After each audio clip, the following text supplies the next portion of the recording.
வணக்கம் மேடம். வணக்கம். திருப்பரங்குன்றம் விவகாரம் தொடர்பாக தனி நீதிபதி ஜி.ஆர். சுவாமிநாதன் வந்துட்டு பிறப்பித்த உத்தரவை அடுத்து ஒரு எதிர்ப்புன்றது இருந்துச்சு திமுக மற்றும் கூட்டணி கட்சிகளிலேயே. இப்ப பாத்தீங்கன்னா திருப்பரங்குன்றம் விவகாரம் மையப்படுத்தி ஜி.ஆர். சுவாமிநாதன் நீதிபதியால் ஆர்எஸ்எஸ் ரவுடியா அப்படின்னு சொல்லி இன்னைக்கு புத்தக ஸ்டால்ல சென்னையில வெளியிட இருந்தாங்க. நீதிமன்றம் அதிரடியாக தடை போட்டிருக்கு. பின்னணி என்ன மேடம்?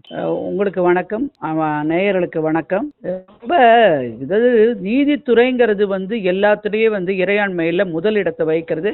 மற்ற பிரிவு துறைகள்லாம் என்னென்ன நிர்வாகம், அசம்பிளி இருக்கிற அந்த சட்டமன்ற உறுப்பினர்கள் அதுவங்களெல்லாம் கண்காணிக்கிறதுக்குரிய அதிகார பவரை கொண்டது. அதுக்கு கீழே தான் எல்லாமே வரும். ஆனால் இவங்க பண்ணுறது என்னன்னாக்கா, ஒரு சாதாரண மனுஷனை ஒரு சாதாரண ஒரு மனுஷனாக்கா ஒரு புக்கு விநியோகம் பண்ணுற ஒரு கம்பெனி ஆரம்பிக்கிற மக்களை கூட இந்த மாதிரி ஒரு அவதூறா புக்கு எழுதி அது வெளிப்படுத்துகிற அளவுக்கு அவதூறு பண்ண தூண்டியது யாரு? எல்லாமே இந்த தமிழக அரசினுடைய கைங்கரியம் தான். நீங்க பாத்தீங்கன்னாக்க இன்னைக்கு என்ன பண்ணாங்க, அவங்க அன்னைக்கு டிசம்பர் 1ஆம் தேதி மாண்புமிகு நீதியரசர் திரு ஜி.ஆர். சுவாமிநாதன் அவர்களுடைய தீர்ப்புரையை செயலாக்கம் பண்ணியிருந்தாங்கனாக்க, அவதூறு பண்ணியிருந்தாங்கனாக்க இன்னும் மக்களுக்கு இது கெட்ட உதாரணமா போயிருக்காது. அவங்க தான் அன்னைக்கே நான் சொன்ன மக்கள் தவறு செய்யறத கண்டிச்சு திருத்த வேண்டியது தமிழக அரசின் கடமை. ஆனா தமிழக அரசு இன்னைக்கு தப்பு செய்து மக்களை வேற ஒரு தவறான பாதையில கூட்டிட்டு போகுதுங்கிறதுக்கு இது ஒரு பெரிய முன்னுதாரணமா மக்கள் எல்லாம் கண்ணை திறந்து பார்க்கணும். ஏன்னாக்க அவங்க இன்னைக்கு அது படி பண்ணியிருந்தா இந்த மாதிரி ஒரு தைரியம் வந்திருக்குமா? அந்த ஒரு புஸ்தக வெளியீட்டாளருக்கு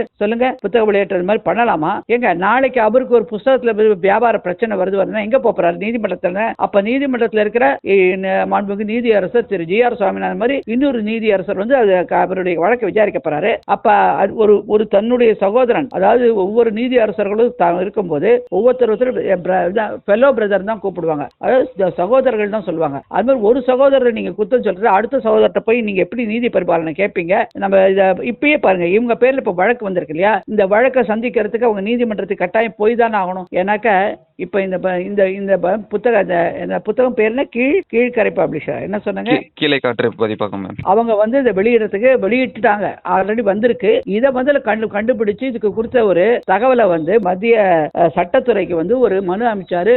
பாஜகவில் இருக்கிற ஒரு மூத்த தலைவராக இருக்கிற முன்னாள் அந்த பாஜக முன்னாள் இது பிரச்சார பிரிவில் இருந்தார் நினைக்கிறேன், இல்ல இதுல இருந்தாரு நினைக்கிறேன், ஏதோ ஒரு பிரிவில் மாநில தலைவராக இருந்தார், ஊடக பிரிவில். அவர் ஒரு மனு அனுப்புறாரு. இந்த மாதிரி நீதித்துறையை தாக்கும் விதமாகவும் தனி மனித தாக்குதலாக ஒரு புத்தகம் எழுதி அந்த புத்தகத்துடைய முதல் பேஜில் ஒரு கார்ட்டூனை வரைஞ்சு பண்ணியிருக்காங்க. இந்த நடவடிக்கை எடுக்கிறது இது நீதிமன்ற அவதூறாகும், தனி மனித தாக்குதலாகும். உடனே அதுக்கான நடவடிக்கைகளை எடுக்கணும், அந்த புத்தகங்களை கைப்பற்றணும், அவங்க பேர்ல வழக்கு தொடரணும். அதாவது கிரிமினல் வழக்கு, குற்றவியல் வழக்கு, அவதூறு வழக்குகள்லாம் பண்ணா அதுக்கு நஷ்டஈடெல்லாம் கொடுக்க சொல்லி மாதிரி ஒரு மனு அமைச்சாரு. அந்த மனு மேல அரசாங்கத்துக்கு அமைச்சதுக்கு அப்புறமா அது 25ஆம் தேதியோ என்னமோ அமைச்சிருக்காரு, போன வருஷம் டிசம்பர்ல. அதுக்கப்புறம் தெரிஞ்ச உடனே அது மனு மேல செயலாக்க சொல்லி ஆர்டர் கொடுக்கணும்னு சொல்லிட்டு உடனே இவங்க என்ன பண்றாங்க, ஏன்னா அந்த புத்தகம் இன்னைக்கு சென்னையில புத்தக கண்காட்சி திறக்கிறாங்க. அந்த புத்தக கண்காட்சியில 172 173வது புத்தக இது இருக்கும் இல்லையா, ஸ்டால். அந்த ஸ்டால்ல இந்த விற்பனைக்கு வைக்கிறதுக்கு அவங்க தயார் பண்ணியிருந்தாங்க. அது தெரிஞ்ச உடனே நேத்திக்கு அவருடைய வழக்கறிஞர் அவசர வழக்காக இதை சென்னை உயர்நீதிமன்றத்தில் தலைமை நீதிபதி அமர்வு முன்னாடி ஒரு கோரிக்கை வைக்கிறாங்க. காலையில இந்த மாதிரி இந்த புக்கை விற்கிறதுக்கு பார்க்குறாங்க, இது மாதிரி அது அவதூறு வருது, இந்த உடனடியாக தடுத்து நிறுத்துக்காக நாங்கள் ஒரு பட்டிஷன் ஃபைல் பண்ணியிருக்கோம், அவசர வழக்காக விசாரிக்க வேணும்னு கேட்ட உடனே அவரோட பேர் திரு ஜெகநாதன் இருக்கிற அந்த வழக்கறிஞர் பேர். அவர் உடனே என்ன சொல்கிறாங்க, மதுரை உயர்நீதிமன்ற தலைமை நீதிபதி அவர்கள் நேற்றைய மதியம் 2:15 மணிக்கு இதை அவசர வழக்காக எடுத்துக்கொள்வோம் அப்படி எடுத்து உடனே என்ன பண்ணாரு, மத்திய அரசினுடைய தலைமை வழக்கறிஞர் மற்றும் தமிழக அரசனுடைய தலைமை வழக்கறிஞர்களை கூப்பிட்டு வாங்க அப்படி சொல்லி, இதை என்ன நடக்குது தமிழ்நாட்டில், என்ன தைரியம் இருந்தானாக்க ஒரு நீதித்துறையை பற்றி அவதூறாக பரப்புவதற்கு புத்தகமே வெளியிட்டு புத்தகம் வெளியில இருக்குதா அப்படின்னு சொல்லி வெகுண்டு உடனே தன்னுடைய கண்டனத்தை தெரிவிச்சுட்டு இதை வழக்கை கோப்பில் எடுக்கிறோம் விசாரிக்கிறோம் சொல்லி அவருக்கு சொல்லி டைம் கொடுத்து அமைச்சாங்க. கரெக்டாக 2:15 வழக்கு வந்தது. அந்த வழக்கினுடைய title Naveen Prasad versus state of தமிழ்நாடுன்னு.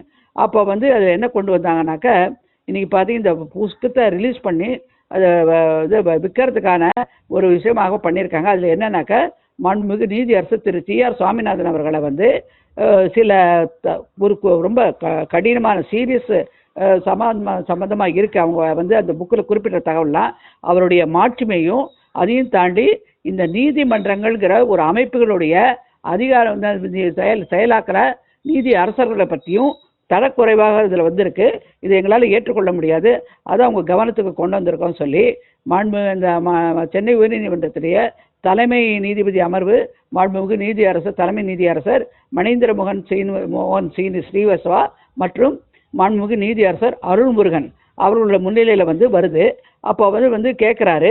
அப்போ மத்திய அரசினுடைய தலைமை வழக்கறிஞர் மற்றும் மாநில அரசினுடைய தலைமை வழக்கறிஞர்கள் அதில் ஆஜராகி அவங்களுடைய தரப்பை வைக்கும்போது, இது எப்படி நீங்கள் தலைமை இவங்களை காத்து தமிழக தலைமை வழக்கறிஞரை பார்த்து நீங்கள் எப்படிங்க இந்த புக்கை 8/1/2026 வரப்போகுதுன்னு பிரிண்ட் அடிச்சிருக்காங்க, எல்லாம் பண்ணியிருக்காங்க, அதை நீங்கள் கொடுத்த வழக்கு கொடுத்துருக்க தாக்கல் பண்ணியிருக்கிற நகல்களை எல்லாம் பார்த்தா அந்த புக்கோடைய பிரிண்ட் பேஜே எப்படி இருக்குனாக்க, அந்த தலைப்பு, முதல் பக்கம், அதில் போடப்பட்டிருக்கிற அந்த சித்திரம், இதெல்லாம் பார்த்தீங்கன்னாக்க ஒரு தனி இன்னைக்கு எங்களோட உட்கார்ந்துருக்கிற ஒரு சகோதரரை எந்த அளவுக்கு நீங்கள் தரக்குறைவாக சித்திரம் பண்ணியிருக்கீங்க, இது எப்படி ஏற்றுக்கணும், இது தனி மனித தாக்குதலாக நீதிமன்றத்தையே சொல்கிற விஷயம் இது ஏற்றுக்கொள்ள முடியாது. ஒரு புத்தகத்தினுடைய இதுவும் டைட்டில், தலைப்பு மற்றும் அதில் வர அந்த புக்கினுடைய கவர் பேஜ் இருக்கு இல்லையா, அட்டைப்படங்கள், இதெல்லாம் பார்த்துட்டு இதை பார்த்தீங்கன்னாக்கா ஒரு இப்போ தற்பொழுது அமர்வில் இருக்கிற சிட்டிங் ஜட்ஜு அவரை பற்றி ரெடிகூல் பண்ணுற மாதிரி ஒரு ரெடிகூல்னா என்ன சொல்ல, தாக்குதல் பண்ணுற மாதிரி இருக்கிற அவங்க கீழ்த்தரமான அவதூறுகளை பரப்புவதற்கு இறங்கியிருக்காங்க. ஆனால் புத்தக வெளியீட்டாளர்கள் பத்திரிகையாளர்கள் அவங்களுக்கு ஒரு இப்போ நீதி பரிபாலனை ஏதாவது இருக்குன்னா கிரிட்டிசிசம், குறைகளை சுட்டி காட்டுவதற்கு அதிகாரம் இருக்குது, அது ஃப்ரீடம் ஆஃப் ஸ்பீச்சு கொடுத்துருக்காங்க. ஆனால் இதனுடைய ஒரு தூண்டுதலை உண்டாக்குற தலைப்பும் அவங்க போட்டிருக்கிற அட்டைப்படமும், அதாவது ஒரு குறிப்பிட்ட அதாவது இறையாண்மையில் 19G இது கொடுத்துருக்காங்க இல்லையா பேச்சுரிமை, அந்த பேச்சுரிமைக்கு ஒரு லிமிட் வச்சுருக்காங்க. அந்த லிமிட்டை தாண்டி போகிறதுனால இது மிகவும் என்ன சொல்கிறதுனாக்க கண்டிக்கத்தக்கது.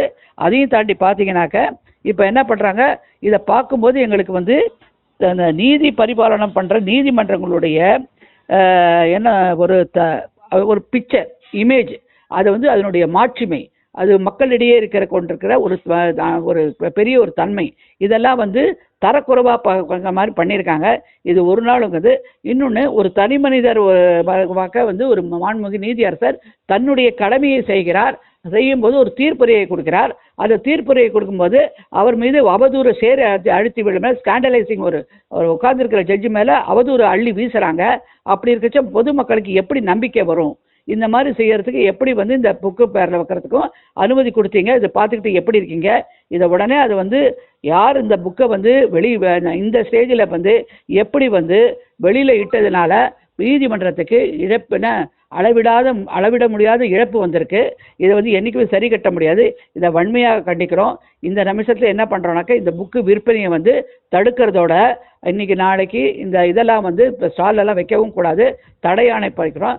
அதையும் தாண்டி இதுக்கு விளக்கமுறை நீங்கள் தாக்கல் செய்யணும். பதிலுரை தமிழக அரசு நடத்த நடவடிக்கைகள் என்னங்கிறது அவங்களுக்கு தாக்கல் செய்யப்பட வேணுங்கிறத ஆணையை கொடுத்துருக்காரு மாண்புமிகு தலைமை நீதியரசர் திரு ஸ்ரீவத்சவா அவர்கள். இப்போ ஸ்டாலின் அவர்கள் பார்த்தீங்கன்னா நேற்று திண்டுக்கல்ல பேசும்போது மத்திய உள்துறை அமைச்சர் அமித்ஷாவை மையப்படுத்தி ஒரு வார்த்தையை பயன்படுத்தியிருந்தாரு. எப்படி மேம் பார்க்கறது? ஆமாம், நேற்றுக்கு நலத்திட்டங்கள் அளிக்கிறோம்னு சொல்லிட்டு திண்டுக்கல்ல ஒரு ப்ரோக்ராம் பண்ணியிருக்காங்க. அதில் இப்போ இருக்கிற தமிழக அரசினுடைய அமைச்சர் திரு ஐ பெரியசாமி அவர்கள், அவருடைய மாவட்டம் அங்கே அவருடைய தொகுதி ஆத்தூர், அங்கே ப்ரோக்ராம் பண்ணுறாங்க. அப்போ தான் அவர் இப்போ மக்களிடையே பேசுகிறச்ச இந்த மாதிரி ஒரு பேச்சை பேசுகிறாரு. அதுக்கு முன்னாடி நம்ம சொல்ல விரும்புகிறது என்னன்னாக்கா, இந்த அவதூறுங்கிறத நீங்கள் நீதிமன்றத்துடைய சென்னை உயர்நீதிமன்றத்தில் மதுரை கிளையோடைய இரு நீதியரசர்களுடைய அமர்வு வந்தபோது அதில் இந்த தீர்ப்புரையில் கரெக்டாக குறிப்பிட்டிருந்தாங்க.